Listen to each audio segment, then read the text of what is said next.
नमस्कार। आज देश की वित्त मंत्री निर्मला सीतारमण ने वर्ष 2022-23 का बजट पेश किया। निर्मला सीतारमण का ये चौथा बजट था, जबकि मोदी सरकार ने अपना कुल 10वां बजट पेश किया। वित्त मंत्री निर्मला सीतारमण ने बजट पेश करते हुए कहा कि स्कूलों के हर क्लास में टीवी लगाया जाएगा, यानी ऑनलाइन क्लास की व्यवस्थाएं दुरुस्त की जाएगी। साथ ही साथ उन्होंने पहली से 12वीं तक अब क्षेत्रीय भाषाओं में पढ़ाई के विकल्प खोल दिए जाएंगे पूरी तरीके से। 3 साल में 400 वंदे मातरम ट्रेन खोले जाएंगे। इलेक्ट्रॉनिक वाहन को सरकार बढ़ावा देगी।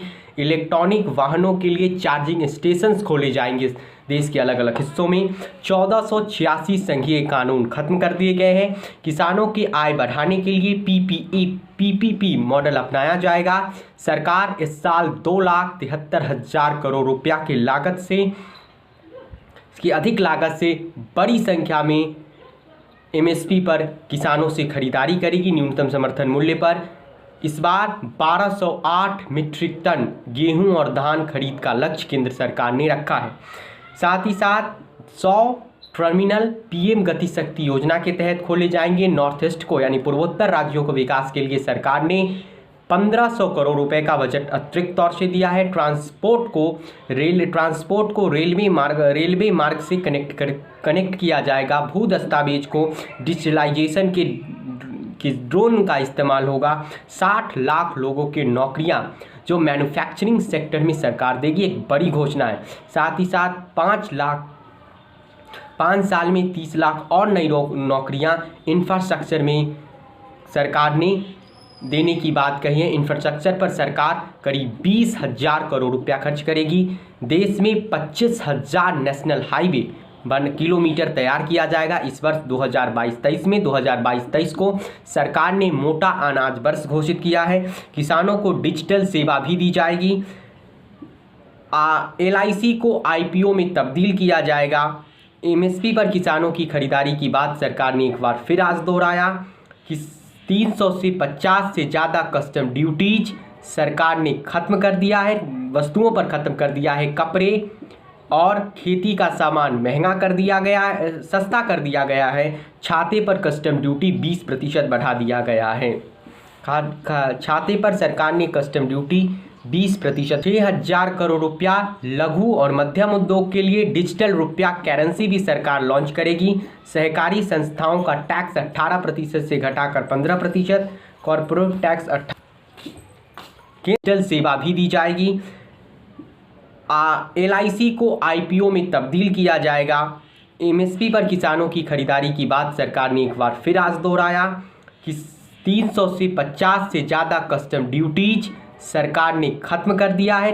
वस्तुओं पर खत्म कर दिया है। कपड़े और खेती का सामान महंगा कर दिया गया है, सस्ता कर दिया गया है। छाते पर कस्टम ड्यूटी 20% बढ़ा दिया गया है। छाते पर सरकार ने कस्टम ड्यूटी 20%। 6,000 करोड़ रुपया लघु और मध्यम उद्योग के लिए डिजिटल रुपया करेंसी भी सरकार लॉन्च करेगी। सहकारी संस्थाओं का टैक्स 18% से घटाकर 15%, कॉर्पोरेट टैक्स 18%। केंद्र सरकार के कर्मचारियों को NSP में 14% हिस्सा मिलता था, लेकिन राज्य सरकार के कर्मचारियों को यह 10% हिस्सा मिलता था। सरकार ने इसे बढ़ाकर केंद्र सरकार और राज्य सरकार के कर्मचारियों का अब NSP NPS पेंशन 14% अंशदान किया जाएगा वेतन का। डिजिटल यूनिवर्सिटी का निर्माण केंद्र सरकार करेगी। 75 जिलों में डिजिटल बैंक यूनिट भी खोले जाएंगे।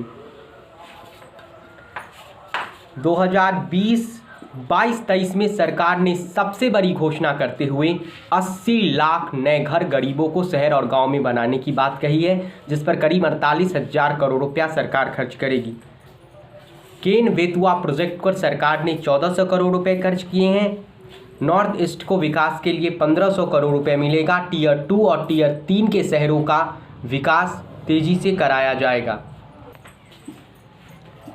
वित्त मंत्री निर्मला सीतारमण ने अपने बजट भाषण के दौरान महाभारत की 2 लाइनें कहते हुए कहा राजधर्म पर कि राजधर्म का जिक्र करते हुए निर्मला सीतारमण ने कहा राजा को किसी भी सरकार की ढिलाई ना करते हुए राजधर्म के अनुरूप संग्रहण के साथ राजधर्म के अनुसार शासन करना चाहिए। लोगों के कल्याण के लिए अवश्य व्यवस्थाएं करनी चाहिए। निर्मला सीतारमण का ये बजट वर्गों के लिए रहा, गरीबों के लिए रहा, हर वर्ग को खुश करने की कोशिश की गई, लेकिन इसमें मध्यम वर्ग को एक बार फिर से झटका लगा। पेट्रोल और डीजल एक बार फिर जीएसटी के दायरे में नहीं लाए गए।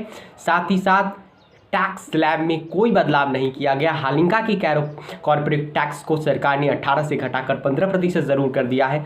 यानी सरकार का यह बजट मीठा, कड़वा और तीखा तीनों रहा, कुल मिलाकर, और खट्टा भी रहा सरकार का बजट। सरकार के बजट में एक तरफ गरीबों को घर बनाने के वादे जो है उसे सरकार ने निश्चित तौर से एक बार फिर से अपने जहन में रखा, लेकिन मध्यम वर्ग को सरकार के इस बजट से निराशा जरूर मिली। अगर आपको वीडियो पसंद आए तो लाइक करें। धन्यवाद।